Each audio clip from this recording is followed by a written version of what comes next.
qualquer outro lugar, mas tua glória me atrai. Lucas capítulo de número 10, versículo 25, nos narra a parábola do samaritano. E eis que se levantou um certo doutor da lei, tentando e dizendo: Mestre, que farei para herdar a vida eterna? E ele lhe disse: que está escrito na lei? Como leis? Respondendo ele, disse: amarás ao Senhor teu Deus de todo o teu coração, e de toda a tua alma, e de todas as tuas forças, e de todo o teu entendimento, e ao teu próximo como a ti mesmo. E disse-lhe: respondeste bem, faze isso e viverás. Ele, porém, querendo justificar-se a si mesmo, disse a Jesus: e quem é o meu próximo? E Jesus, respondendo, disse: descia um homem de Jerusalém para Jericó, e caiu nas mãos dos salteadores, os quais o despojaram, e espancando se retiraram, deixando meio morto. E ocasionalmente, por um acaso, descia pelo mesmo caminho certo sacerdote, e vendo, passou de largo. E de qual modo também um levita, chegando àquele lugar, e vendo, passou de largo. Mas certo samaritano, viajando, veio até ele, e vendo, foi movido de íntima compaixão. E aproximando-se, atou-lhe as feridas, deitando azeite e vinho, e pondo sobre o seu cavalo animal, levou-o para uma estalagem, um hotel, e cuidou dele. E partindo no outro dia, tirou 2 dinheiros e deu ao hospedeiro, e disse: cuida dele, e todo o que demais gastares, eu te pagarei quando voltar. Aleluia, glória a Deus. Versículo 36. Qual, pois, destes 3 te parece que foi o próximo daquele que caiu nas mãos dos salteadores? E ele disse: o que usou de misericórdia para comigo. Disse, pois, Jesus: vai e faz da mesma maneira. E você diz amém. Glória a Deus. Aleluia. Amados, essa palavra o Senhor me confirmou esta noite, aqui com o decorrer do culto. Louvado seja o nome santo do Senhor. Já fechei aqui a agenda, louvado seja Deus. E foi me confirmar nesta noite essa passagem bíblica, para nós estar meditando um pouco nela. E eu sei que hoje é culto de doutrina, é culto de ensinamento, e essa passagem bíblica é rica em ensinamentos para a nossa vida. É riquíssima, glória a Deus, que se aplicarmos tudo aquilo que essa palavra está nos ensinando, verdadeiramente estaremos cumprindo toda a lei de Deus para a nossa vida. Lembrando que quando nós falamos cumprindo a lei de Deus, eu não estou falando de lei cerimonial. Eu estou falando, louvado seja Deus, de leis morais. Leis morais.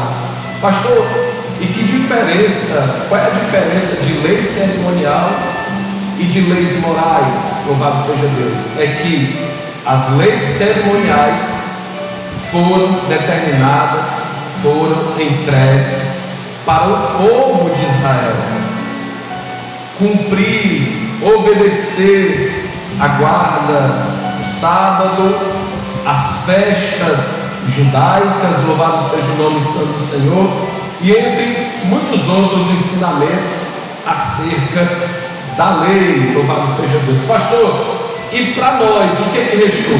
Para nós, como igreja que aceitou a Jesus como Senhor e Salvador das nossas vidas, o que restou para nós não foi a lei cerimonial, pois a lei cerimonial, toda ela, foi cumprida em Jesus Cristo. Jesus cumpriu toda a lei cerimonial, louvado seja Deus, e não deixou nada sem fazer. Todavia, para a igreja, o que permanece são as leis morais. Aleluia.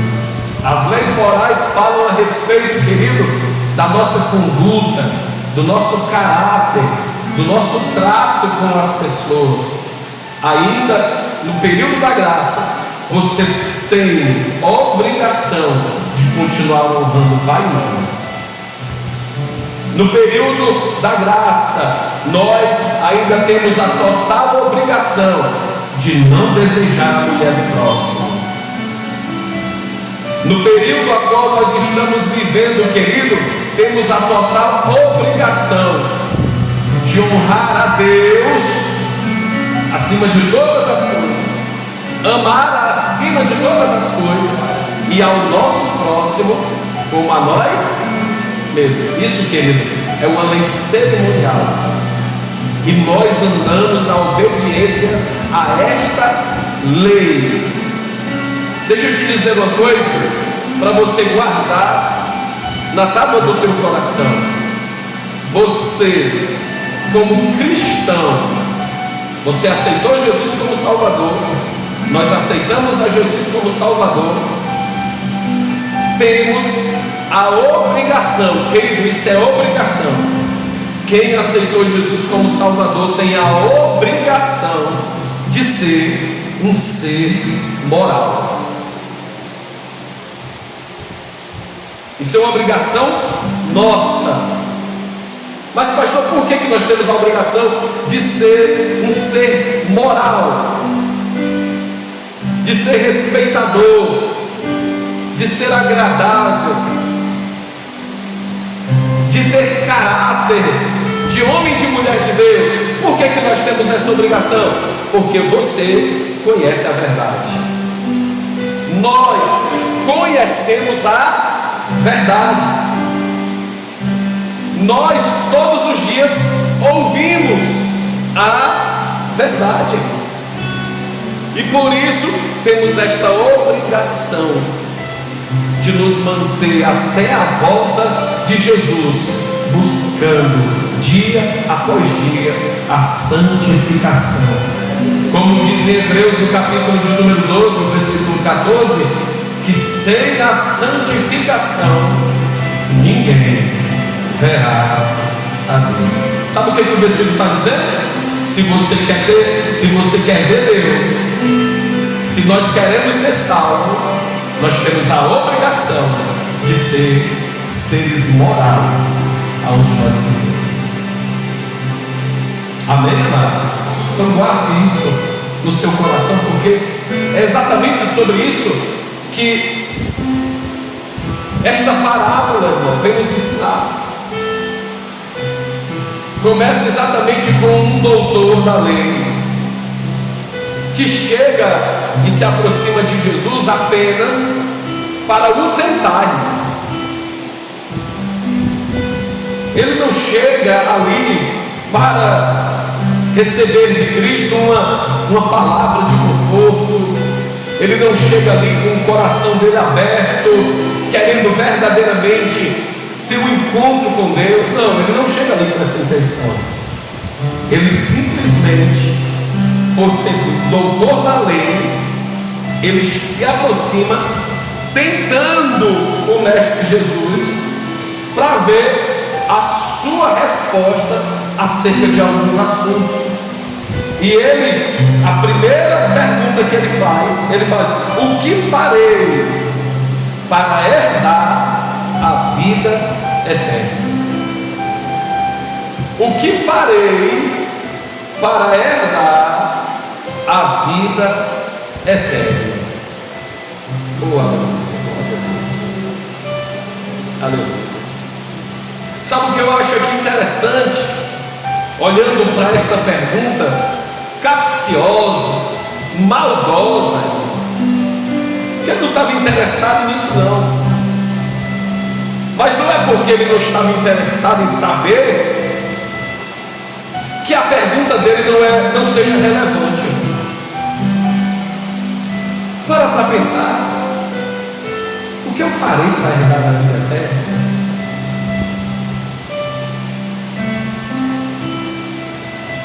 O que farei para herdar a minha salvação?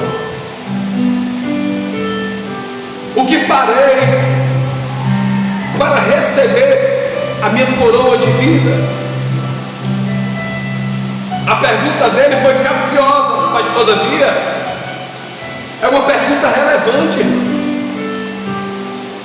porque verdadeiramente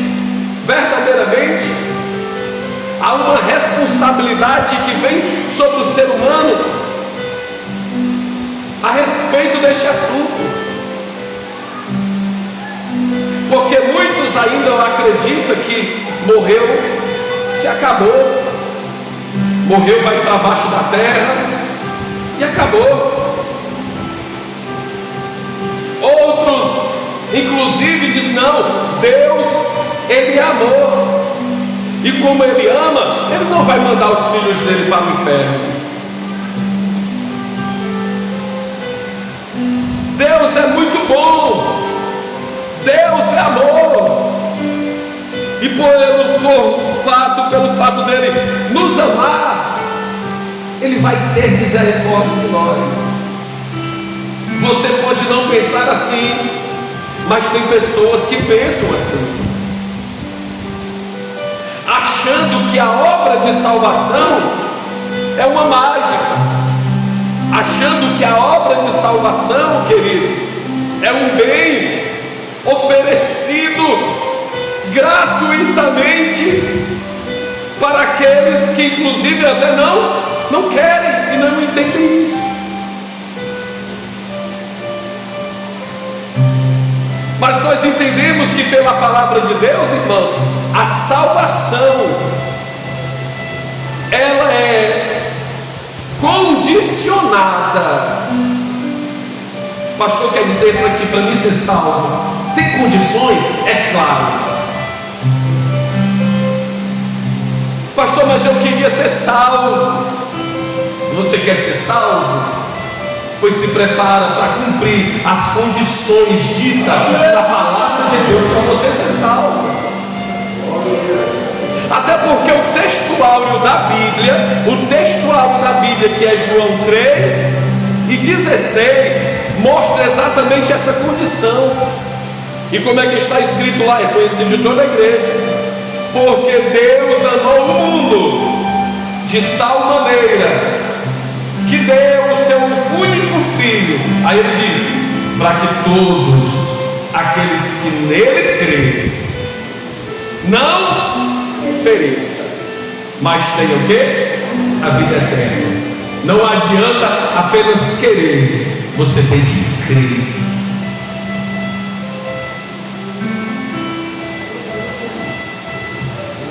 Abra sua Bíblia, nós estamos no culto de ensinamento. Então abra sua Bíblia em Efésios, capítulo de número 2.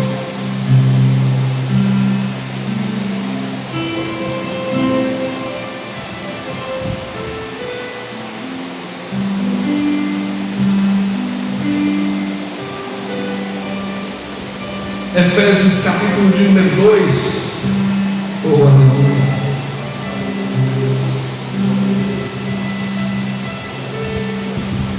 O versículo de número 1 em diante, ele diz: e vos vivificou, estando vós mortos em ofensas e pecados, em que noutro tempo andaste segundo o curso deste mundo, segundo o príncipe da potestade do ar, do espírito que agora opera nos filhos da desobediência, entre os quais todos nós também, antes, não hoje, antes, o nosso passado, andávamos nos desejos da nossa carne, fazendo a vontade da carne e dos pensamentos, e éramos por natureza filhos da ira, como outros também.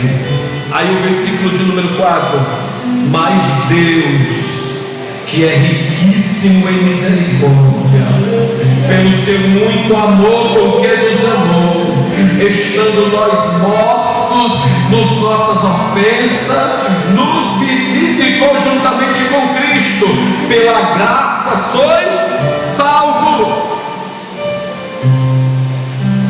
e nos ressuscitou juntamente com Ele, e nos fez assentar nos lugares celestiais em Cristo Jesus, para mostrar nos séculos vindouros as abundantes riquezas da sua graça, pela sua benignidade para conosco em Cristo Jesus, porque pela graça sois salvos. Olha só a parte final do versículo: por meio da, e isso não vem de vós, é dom de Deus. Olha isso aqui, irmãos. Toda esta obra de salvação, que foi realizada por nós quando estávamos perdidos e mortos nos nossos pecados, afastados de Deus e sentenciados ao inferno pelos nossos pecados, Ele se manifestou pela sua infinita graça e nos alcançou, aleluia, nos tirando, aleluia, deste mundo tenebroso de pecado e nos dando, aleluia, uma nova vida para nós viver. Ele nos vivificou, aleluia, oh, aleluia. E ele diz: e pela graça sois salvos. Ele diz que a salvação não é mérito do homem. A salvação não é mérito do homem. A salvação continua sendo mérito de Deus. E no último versículo ele falou, deixou bem claro, porque pela graça, de novo, versículo 8, sois salvos, mas só que é mediante o quê? É mediante o quê? A fé. A salvação, ela é condicionada a crer e a ter fé. Louvado seja o nome santo do Senhor, que só são expressões diferentes, mas são a mesma coisa: crer e fé. É a condição exigida pelo próprio Deus para que nós sejamos salvos. Ah, pastor, mas aí o Senhor facilitou para mim. Aí o Senhor facilitou, pastor, para mim. É só eu crer, é só eu ter fé. Oh, aleluia, glória a Deus. Bendito seja o nome santo do Senhor. E a própria palavra, a Bíblia, nos responde, irmão, em Tiago, quando ele disse assim, oh aleluia, que a fé sem as obras, ela é o quê? É morta. Todavia, se essa fé ela é morta, logo ela não é uma fé salvífica, ela é uma fé natural, é uma fé comum que até as pessoas lá de fora têm, mas a fé com obras, aleluia, glória a Deus. Pastor, e que obras são essas? Aí a palavra faz com que nós venhamos voltar novamente para o Evangelho de Lucas, no capítulo de número 10. Quando ele pergunta: o que eu faço para herdar a vida eterna? E Jesus, olhando para ele, louvado seja o nome santo do Senhor, aleluia, glória a Deus. Jesus, olhando para ele, disse: o que está escrito na lei? E como você lê ela? Porque uma coisa, irmão, é o que está escrito, e outra coisa é como você lê.